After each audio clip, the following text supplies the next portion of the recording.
Hi, good morning. It's a lovely sunny morning from where I am here in Melbourne, Australia, and I hope it's the same for you in the UK. I want to thank Hilary very much for inviting me to prepare a presentation for today. It was a bit of a challenge. She asked me in 5 minutes to talk about what had changed since we wrote the group home book in 2009, and also just what are the most important dimensions of group homes that will promote feelings for the people that live there of being in a home, at home. So what I've tried to do is to just present a sort of overview of some of those things. The group home landscape has changed. Much has changed since 2009. In Australia in particular, there's a new individualised policy, which is called the National Disability Insurance Scheme, which has taken individualisation further and more extreme than almost any other country. It hasn't turned out so well, and it's still work in progress. But much has stayed the same. Group homes still account for a very high proportion of expenditure on disability services, and about a similar number of adults with intellectual disabilities still live in group homes. They still tend to be the people with higher support needs, the people who are most socially disconnected, who don't tend to have very strong parents or lots of social capital. And our group, which is now part of a research centre called the Living with Disability Research Centre, are still researching group homes, and we're still using observational methods at the centre of everything that we do, because that's a means of including the people with more severe and profound intellectual disabilities who tend to live in group homes, who can't reflect on their own perspective. So observational methods are a way of including that group in our research. And there is continuing evidence from our longitudinal study that's now been going since 2009, and from elsewhere, the UK and the US, of the variable quality of life for people that live in group homes.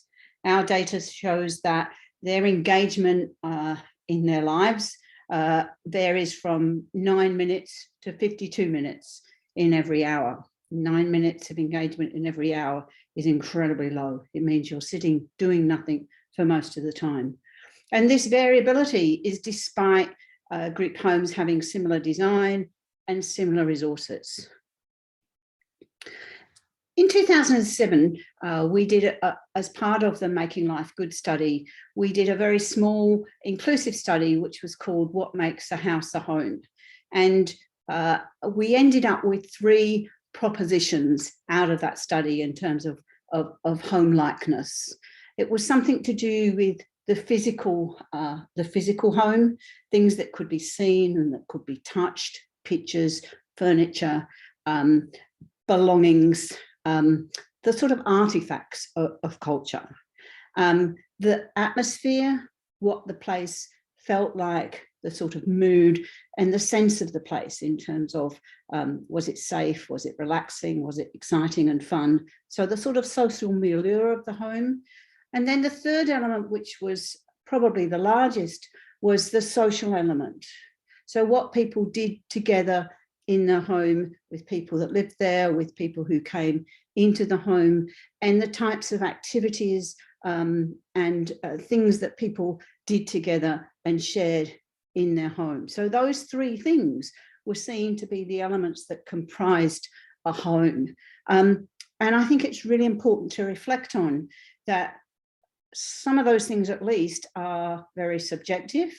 I never forget, we had an older couple who were part of our steering group, and they were very clear that what made a house a home was having fresh flowers and being tidy.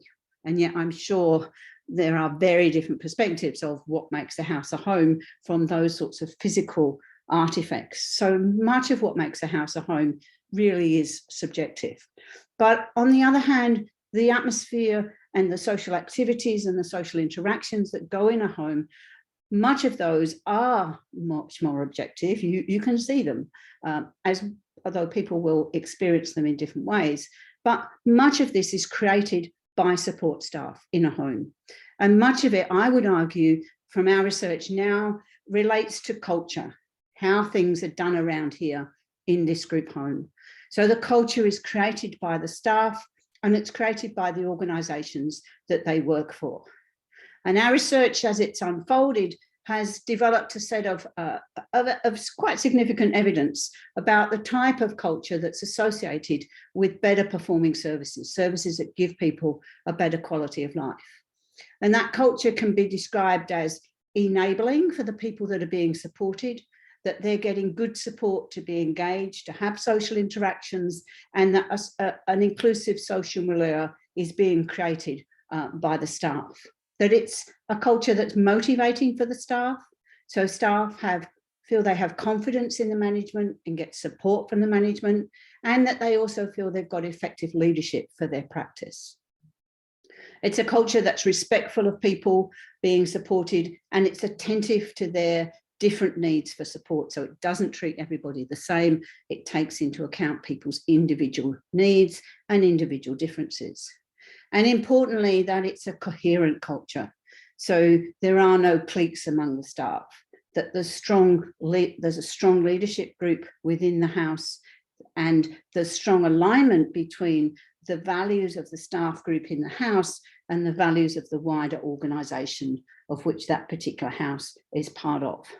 And from that qualitative work, one of my PhD students, Lincoln Humphreys, has developed the Group Home Culture Scale, which is a scale that you can use, that staff can complete it to judge and to evaluate the culture of any particular group home. And what's clear from that work is that the dimensions of effective team leadership, alignment of staff with organisational values, and an approach that is taken to supporting wellbeing by staff, all of those predict engagement, and engagement itself then predicts good quality of life outcomes. Staff support, the practice of staff support, is a key component of culture. And it's also from a realist review that Julie Beadle-Brown and I undertook, indicates that it's a very strong predictor of good quality of life outcomes for the people that are living in the group home. And the strongest evidence is about staff practice called active support, which I'm sure many of you will be familiar with. Active support is an enabling relationship that staff use, the relationship that they have with the people they're supporting, that facilitates engagement of people with intellectual disabilities in meaningful activities and social relationships. Interestingly, that goes back to the elements of what makes a house a home, the social engagement that happens in the home. So active support is about the way staff provide support and the way they interact with the people that they're supporting. And that diagram just quickly captures the four sort of key essential elements of active support. Every moment has potential, little and often graded assistance to ensure success, and maximising choice and control, all of which support people's engagement wherever they may be. So I just want to finish on this final slide, which is the outcome in many ways of our longitudinal research, which has been looking at how can you predict then what are the factors that you need in order to get good staff support in group homes. And not surprisingly, you need to pay attention to factors at many different levels. At the organisational level, you need to pay attention to organisational leadership, the way it values and understands practice, the way it creates sustainable structures for frontline practice leadership and embeds training in active support. At the practice leadership level, you need to have skilled frontline practice leaders who have time to carry out the 5 tasks of practice leadership, who have knowledge of the staff that they're working with and the people that those staff are supporting, and that the practice leaders are really skilled in these 5 tasks of practice leadership. And at the house level, service level, you need staff who are trained in active support and have confidence in management. You need a culture that is enabling, empowering, respectful and cohesive. And you need to obviously have a design where there's 6 or less people and it's the right mix of people, that their needs aren't too disparate. And at the individual level, it's having the right type of individualised support, utilising the principles of active support tailored to each individual, so that the people being supported are enabled to be engaged and participate in meaningful activities and social relationships.